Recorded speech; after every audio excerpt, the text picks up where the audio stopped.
इस वक्त आपको खबर दे रहे हैं लाहौर से, जहां पीटीआई रहनुमा शहबाज गिल की जमान पार्क आमद हुई। इमरान खान से शहबाज गिल की मुलाकात हुई। फवाद चौधरी जल्द यहाँ होंगे। शहबाज गिल ने कहा है कि इमरान खान को गिरफ्तार नहीं कर सकते।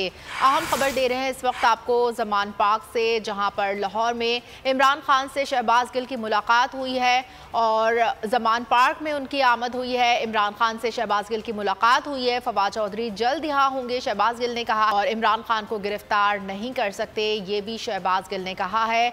लाहौर में ये आपको लाहौर से अहम खबर दे रहे हैं। पीटीआई रहनुमा शहबाज गिल जमान पार्क आए और इमरान खान से मुलाकात की। फवाद चौधरी जल्द यहाँ होंगे, ऐसा कहना है शहबाज गिल का, जबकि उन्होंने ये भी कहा है कि इमरान खान को गिरफ्तार नहीं कर सकते। इस वक्त आपको अहम खबर दे रहे हैं लाहौर से, जहां इमरान खान से शहबाज गिल की मुलाकात हुई और शहबाज गिल जमान पार्क आए।